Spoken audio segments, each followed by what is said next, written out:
good to Yeah, go? we're good to go. All right. Well, hello, everybody. Welcome to the Talk to Danielle podcast. I am your host, Danielle C. Baker. And before we get started, be sure to like, follow, and subscribe to whichever channel you're listening and watching from. And of course, this is season 3. So I do invite you to have a look at the 2 previous seasons. There might be some topics there that resonate with you in your reality today. So I do invite you to go have a look at that.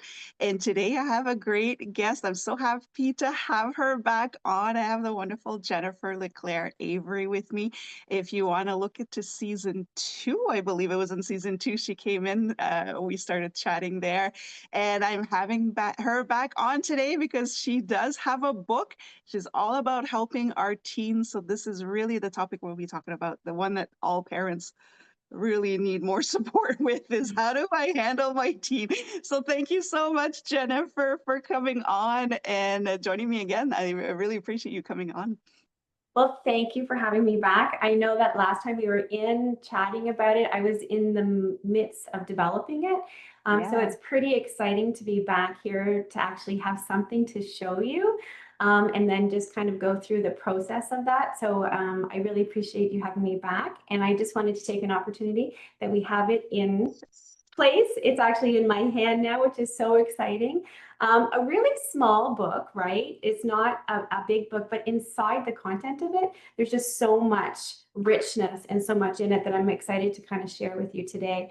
Um, I love in that, so I'm looking forward to giving you some key points on how I could possibly get this written right for teens, which I'm sure we'll talk about at some point, but Yes. also just the depth of trying to master this when I wasn't ever going to be an author. It was never in the plans. It was going to be, the counseling that I do and the coaching. Never once did I think of becoming an author. And wow, there's a lot to learn, but it's been a fun process.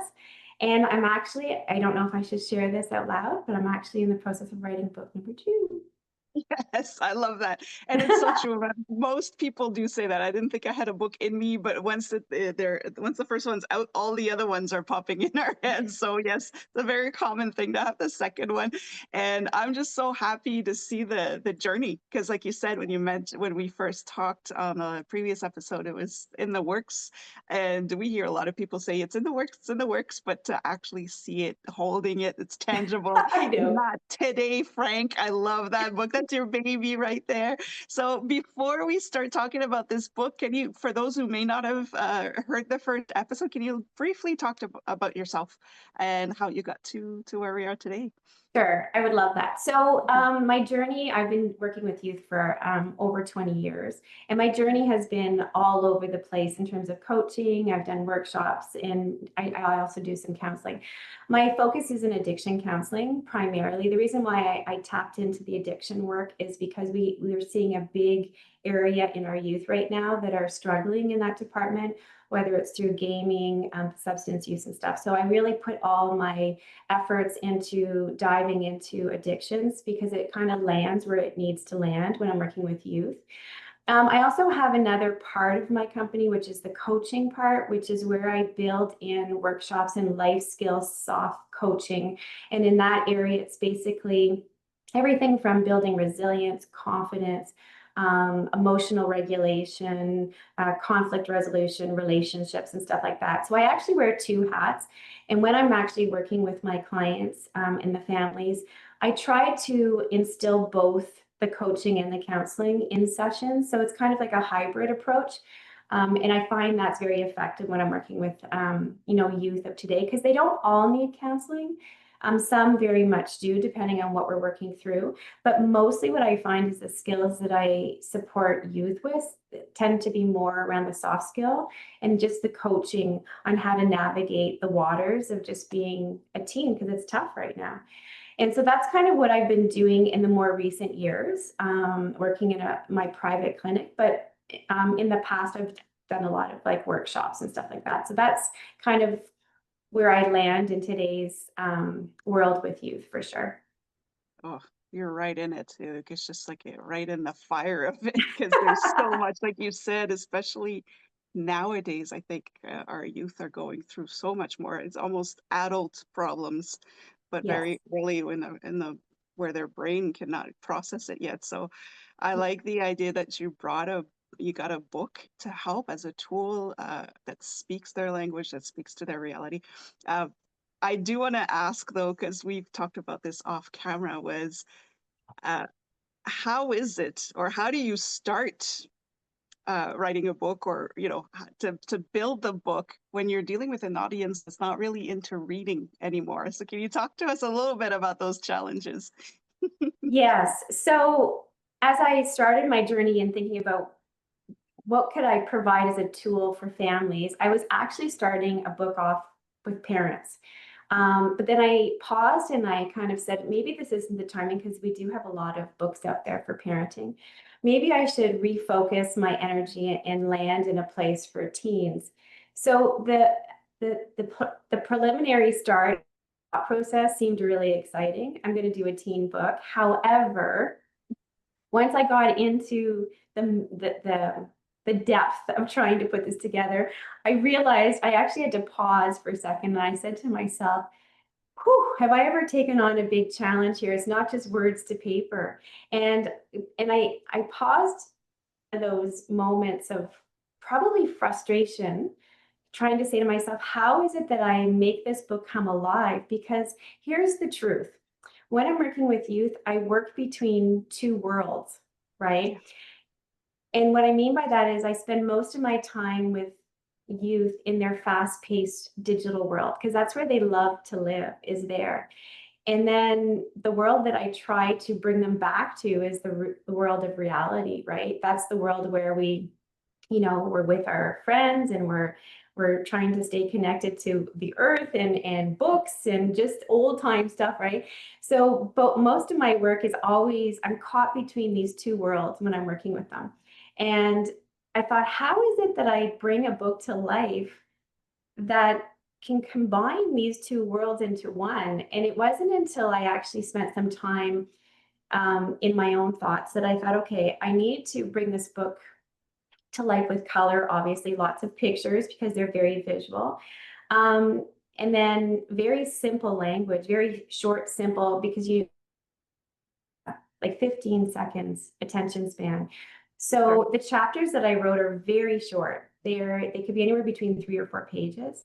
And it's very specific. So I knew that they were never going to read a book from start to finish. Not too many Mhm. teens love to do that. And so I actually started the book by saying, I don't want you to read the book from start to finish. What I want you to do is I want you to just, whatever you're struggling with, and each chapter is clearly labeled the emotions or whatever it is that they're struggling with. They just have to go to that immediate chapter. And I made a comment in the book that, if it would take you a minute to 3 minutes to read that one section, that it takes that you spend hours and hours of scrolling through, the TikTok or whatever it is, Instagram that they're looking at. And I kind of preface that at the beginning of the book. So it kind of takes the pressure off of them to hold the book. But what I also had to do, because I knew that wasn't going to be effective enough, is I ended up building in some QR codes throughout the book. And in the QR codes, they scan it and then they'll get videos of me talking to them in real time and encouraging them throughout so that they have a connection to the reader. So there's 3 videos that they're going to see.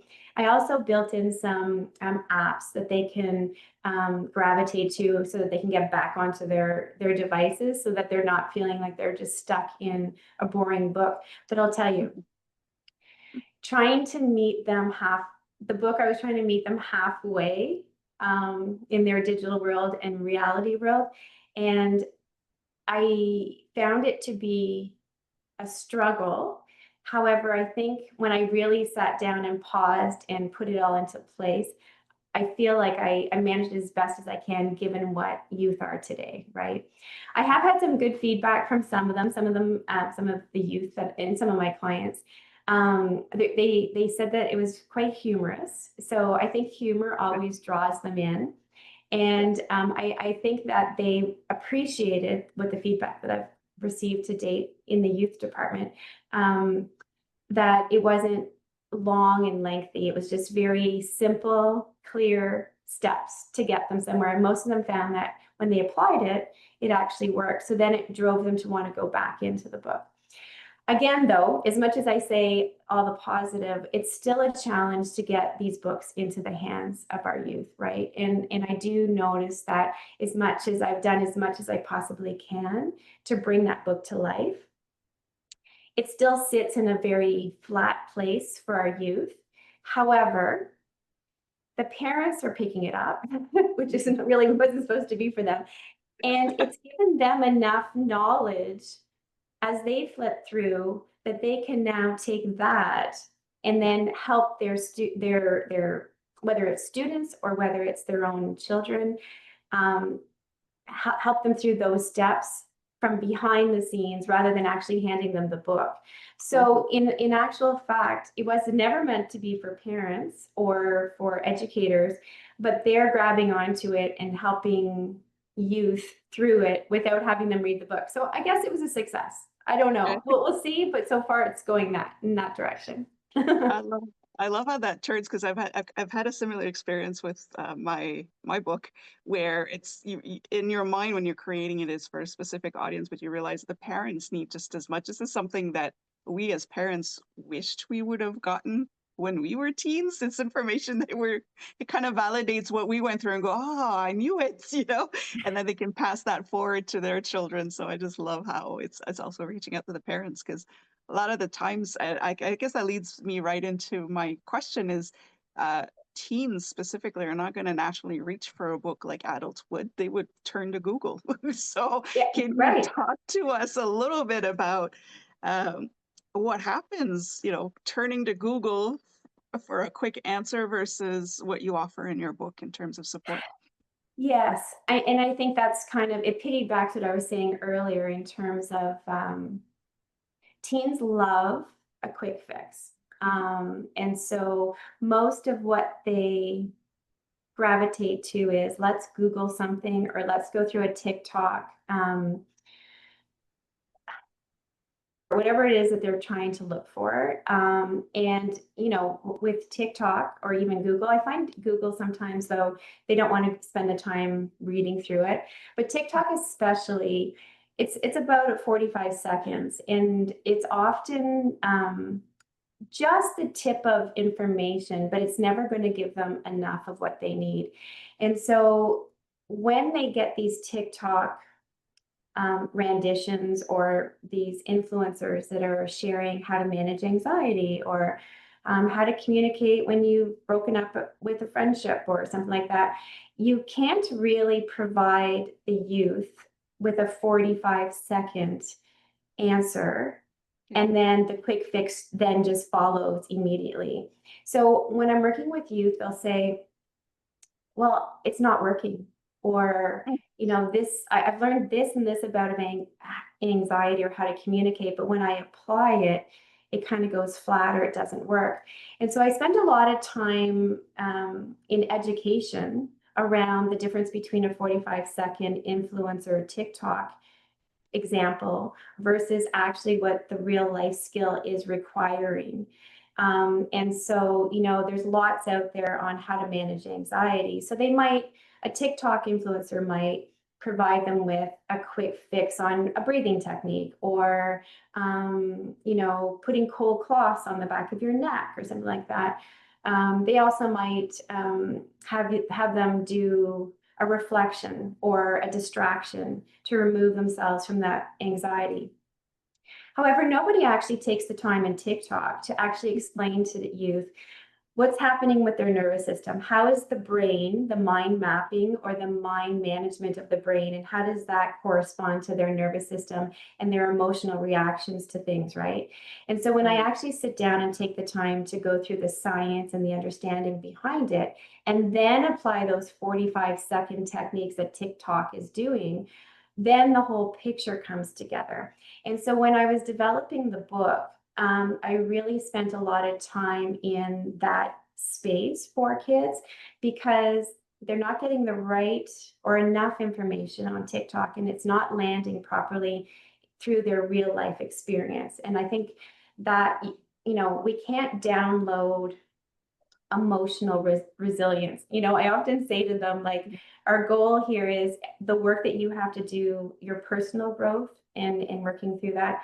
Um, you can't have a quick fix in 45 seconds. You need repetition, you need practice, you need to experience the uncomfortable, you need to figure out how that feels, name your emotion, name what you're feeling, navigate through that uncomfortable or work through things over and over again because we're building muscle mass in our mind. And we're working through that mind management that requires that muscle to keep working.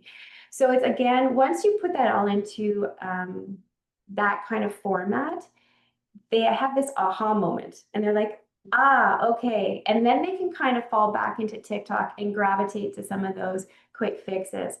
And I think that's where the disconnect is happening with our youth, because I think that is a disservice and it's where kids are landing with not the right skills and tools to really know how to manage their emotions, anxiety, and so forth. So that to me is a challenge moving ahead, because when we were growing up, we never had that, right? Right. Yeah. And that's the difference. And so now we need to just kind of create a little bit more education and understanding around it than just 45 seconds. Yeah, Yeah. exactly. It's tough. It's tough. It is, and like you say, when we're in a generation, a few generations where we just want results fast, we want knowledge to come through really quickly. And of course, with the social media platforms where we're looking for more views, the information that's given is not always in the best interest of the viewer. So, when we were talking about addictive behaviors, which is what you work with, sometimes they just substitute one issue to another one. Let's just Yeah. camouflage it with shopping or other addictive behaviors that may not actually be helping but adding fuel to the fire. So Yeah. I love your take on that, the fact that yes, those are good techniques, but there's no backstory to it, no That's right. explanation, no science.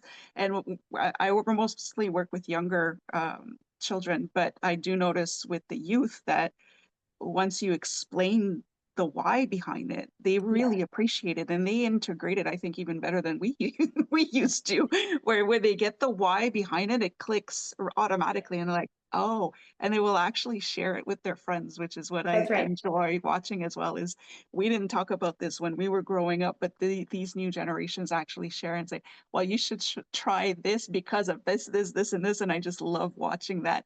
They're becoming their own little coaches, life Yeah. coaches in their own circles. I think it's great. And you Um, know what? I'm so glad you said that, because the why is something that I use every minute of every day. So when I'm working with youth, I always give them the why. They'll say something and then I explain, here's the why, and then they accept it. Or if they yeah, don't accept it, I may need to tighten up the why a little bit more, but it always makes them calmer, or they're a generation that does a lot of research and they do a lot of time in that. So why is so important. So I'm really happy that you brought that up. But yeah, just as important as it is for our youth, the why with parents. So when I'm working alongside with parents, because I don't just work with youth, I work holistically with the entire home. right.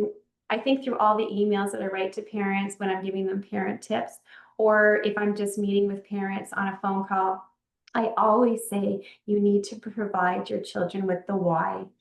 You don't just say you can't, you need to Yeah, explain why.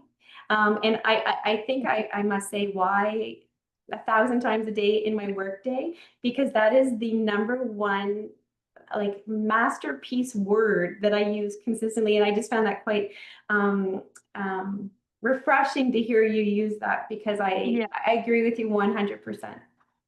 Yes, and it's so much effective than the just because I said so, or because that's the way it is, or that's the way it was when I was growing up, and That's then right.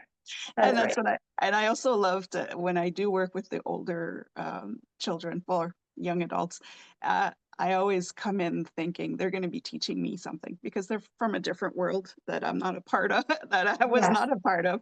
And so I think that by giving them the why, it's beautiful to watch them and how they conduct themselves from it. And I take notes of that as well, just for my own personal Yes. development of thinking, wow, I wish I would have had that outlook on life when I was their age. But I just love they teach me just as much as I teach them. So that why is so important. Yes.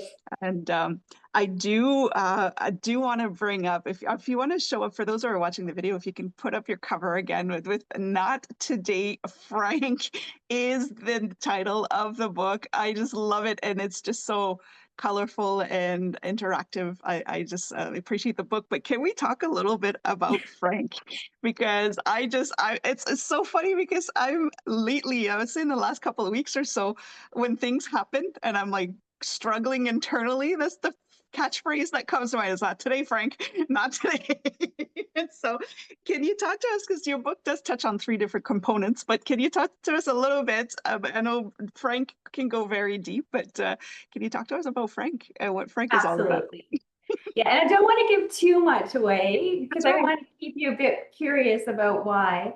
But it is my go-to tagline when I work with youth, "Not today, Frank." So what is Frank? Frank is what I often say when I'm working with the kids. It's your fear or your anxiety. When you give it a name, and when I'm working with the kids, they don't need my fear and my anxiety. I refer to as Frank, but working with kids, they might call it something else, right? But when Right. you take that, um, when you take your fear and your anxiety and you place it aside from you, so it's not part of you. Right. A cute analogy that I also use when I'm working with them is you're the Big Mac, and Big Mac is the real deal. So when I'm working with the kids, I'm like, you are who you are. You're strong. You are everything like that Big Mac, you know. Your Frank or fear anxiety is your side of fry. So you can have a Big Mac and be really content with yourself. You don't always need your side fry, and it could show up once in a while, and you can choose when to be part of eating that fry, or you can Correct. decide, no, not today. I don't need the fry. And so, "Not today, Frank" has always been my tagline when I work with kids, because when you can name what it is that you're managing, fear and anxiety, and you can place it away from you, then you can manage it a lot better rather than it being in seeping within you, feeling like I have an issue and this is an issue that is a core part of me, because we sometimes lose sight of that because anxiety can kind of rear its ugly head and then provide that blurriness about fears and worries around you. However, when you take Frank, or when you place it on the side, Frank, you can now have a little bit more control with how you're going to respond. Not in all cases, but in some cases, it's helpful when we can separate those emotions and those feelings, right? So, "Not today, Frank" has always been my humorous line, because the lot of work that I do with youth, we need humor. And so we have a lot of fun with Frank. And then, of course, their rendition of their Franks, right? And so in sessions, sometimes we're like, okay, what has been Frank, like, what's Frank been up to? And we have a lot of fun with it, because when you can do that with them and they can see that they have a lot more control, um, they can manage the simpler worries and stressors a lot easier. And I find that's been very effective in the work. So I had no choice. I think I actually knew the name of the title of the book before I even wrote the book, because I've been saying "Not today, Frank" for years, and kids love that. And that's where that sort of surfaced. But there's a lot more to Frank. And Yes. Frank has a few sidekicks in my book. So you'll have to, grab a copy and hear about all of his buddies along the way that kind of support all the different emotions that youth kind of go through. So again, humor is the best medicine, as we say, and teens love that kind of thing. And it's been very helpful in my practice. They really do, and I like the idea of, I know disassociating may not be the right word because people associate that to something else, but in this case, to detach ourselves from the emotion because emotions are just temporary, Yes, and they only reflect what's going inside of us. And we could be going through the same situation, but we're not reacting to it the same way, so it's really a personal thing. So I love the fact that you're using that to show kids that they don't need to attach themselves to that emotion. It is a temporary emotion. yeah, It'll pass. So let's it will just pass. let And I Frank always, yeah. walk by, let him do his thing, and then he can go home. You know, it's just let him be.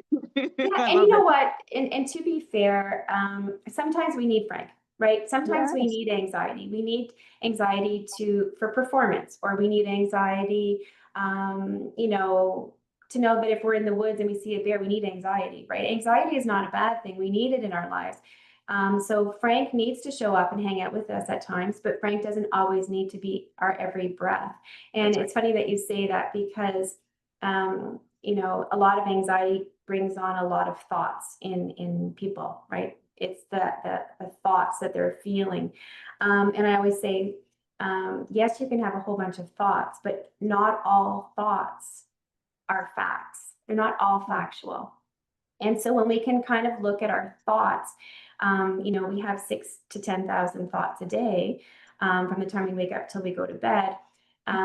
Some of them are very important thoughts that we need to pay attention to, but there's also this ongoing thought that shows up that maybe doesn't need as much attention, or we can just pass it along because that's Frank showing up as an unwanted guest. And let's just pass that one along a little bit, right?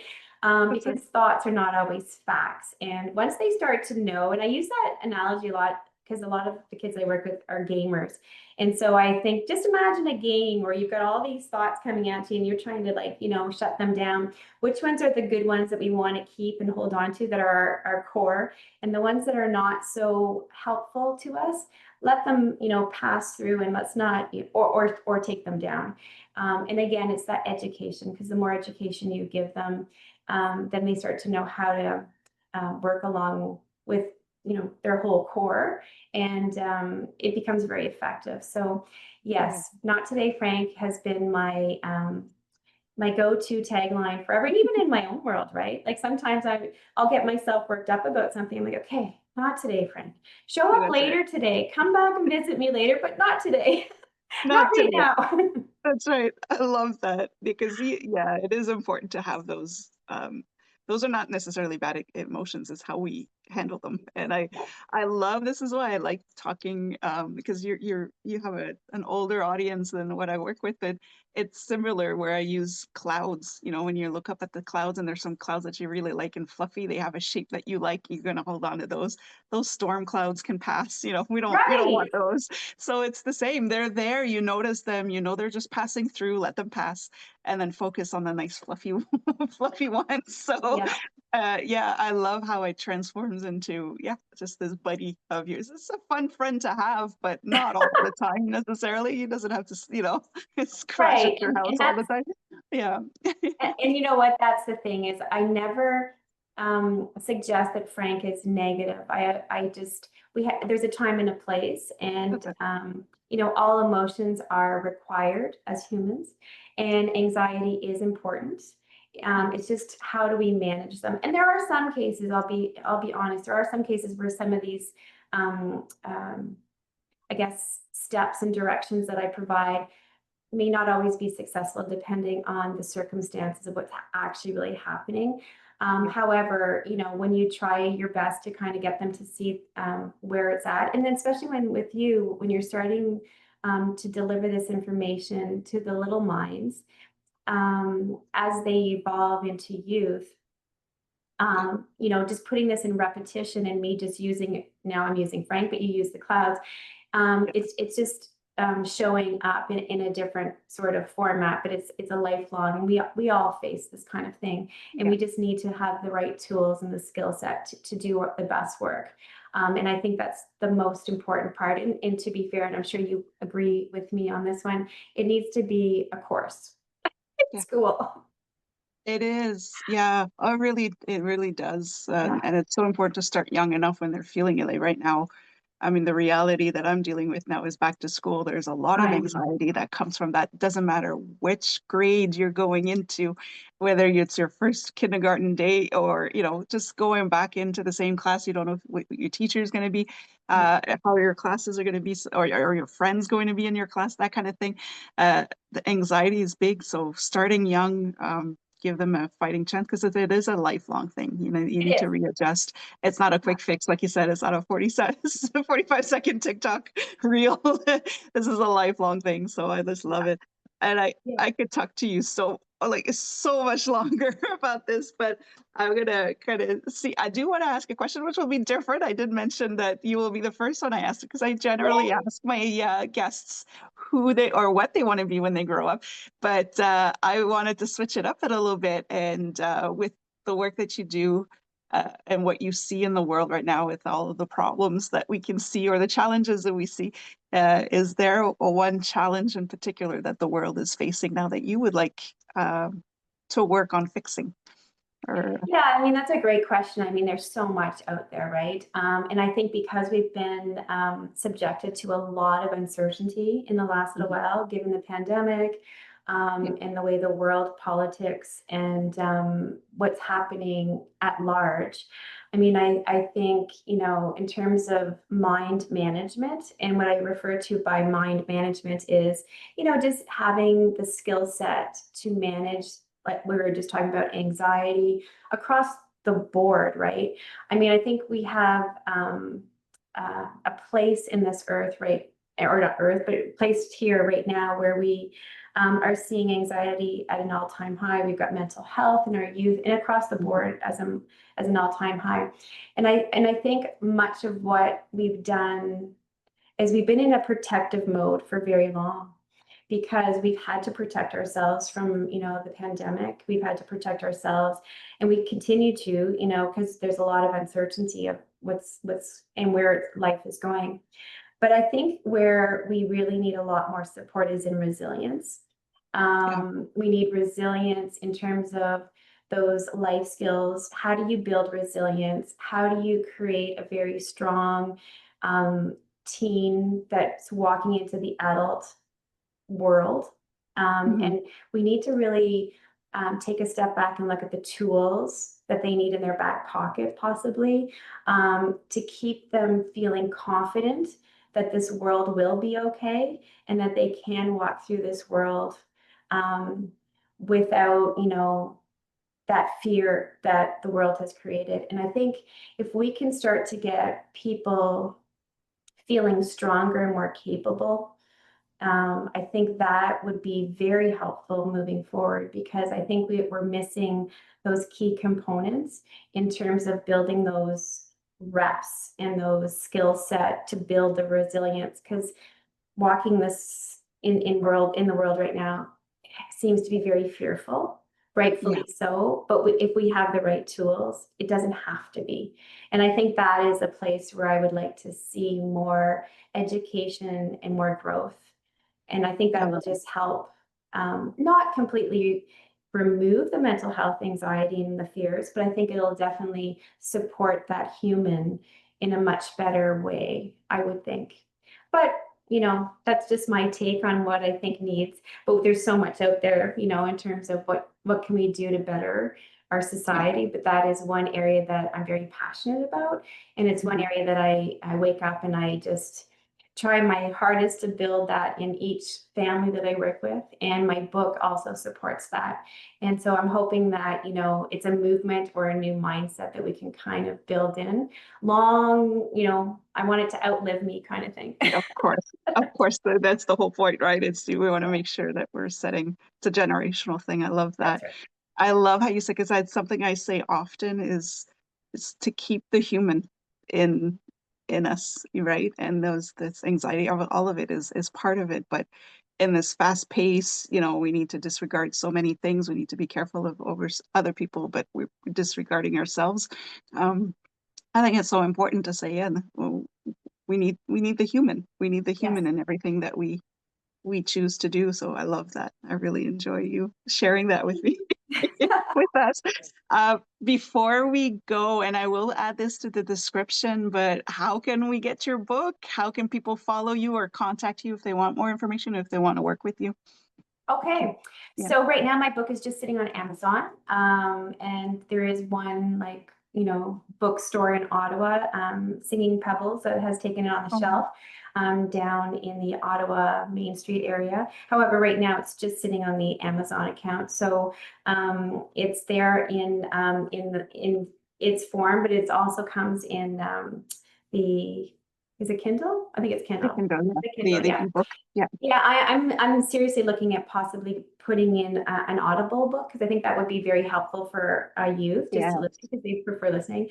But we're not quite there yet, but it could be happening in 2026. Not sure though. In terms of how people can reach me as well, my company is called Healthy Roots, and as a pathway, ROUTES, and that'll be in the show notes, I'm sure.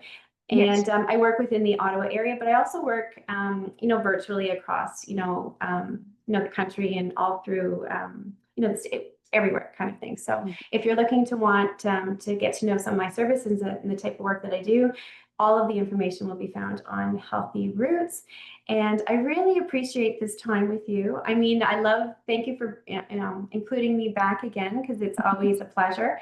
I wanted to really show off my book, so thank you for giving me that opportunity to give my book a big hug, because it means the world to me. And again, thank you for supporting me as you always do. And I hope the book gets out to Yeah. families and to educators and so on and so forth, because I really believe that it's the tools that, like I said, will help promote resilience and stability in families. And Yeah. it's so small. I think the whole book is maybe 35, 40 minutes tops to read it. So a very simple, easy book with big, loud information in it, right? I So, love it. And enjoy that's what it for those that decide that they want to pick it up. And I'm available for services as well. So that's how you can get in touch with me. That's wonderful. And thank you for sharing that book, for bringing it out there. Because, like you said, there's a lot of books on parenting, but for something that speaks out to the youth directly, I think there's a lack there, and it's so important to have it. So, thank you. And I will even go further and say, for people who do enjoy the book, don't forget to leave a review. It's Oh, so right. important, so that the book can actually go out and reach more families that will need it. So, it's important to leave those reviews. So, if you do get it on Amazon, please leave that review. So important. Thanks. I'm I appreciate preaching, I am preaching that now, because that's the way that it gets out to the right people. that. Yeah. And so you're helping in a one sentence or two, you're actually helping many more families. So don't forget to do that. And I'll put all the information, the website and all of the Amazon link as well in the description, so you can have a look. Thank you. And is there anything else? Yeah, I'm going to put you on the spot there. Is there anything else you'd like to add before I mean, before we wrap up? the only thing I will add is I just wish all the families out there, it's always a challenge going into, we've all had that summer break. And I think, moving into September is always challenging for people that have children, because it is a hard transition. So wishing you all the very best in that that transition from home life to school. It's not easy. Just pause and just know that, once they get going, things do eventually work out. But wishing you and all the families the best in what September holds coming up, and hoping that 2025 and 26 school year is a good year moving forward. I think that's important, because it needs to be recognized that it isn't an easy transition. And just if we normalize that, then we can just kind of take a step back and breathe and say, we've got this, we can do this again, right? And for all the teachers out there that are bringing all, the kids back in, I'm wishing the teachers a lot of success too in that. So that's my parting words for, going into the end of the summer. And, those that are still on holidays, enjoy yourself, and that's kind of it that I've got right now. Thanks for putting me on the spot on that one. I wasn't expecting that, but there you go. I know, I realized that I'm gonna just kind of flow. I'm like, there's gotta be parting words. I know you could handle it. Thank you so much, Jennifer. And again, anytime, whenever you want to come on, I think you bring so much wonderful insight that will help the families out there, because it is a lot of people are that they don't want to touch the adolescent world. It is so complex. It is, you know, this is where you really realize that everybody is different. You don't have a cookie cutter solution. And it's beautiful work that you do. So thank you for sharing Thank it you. with us. And for everybody watching, don't forget to like, follow, and subscribe to whichever channel you're listening or watching from. Don't forget to go check out Jennifer's work and get a book, even if it's for yourself. Honestly, yes, I love it. Not today, Frank. And it works for adults. Trust me. Get it for yourself if you need to. Your partner, so whichever way it can work. And until next time, stay safe, stay awesome, and we'll talk soon.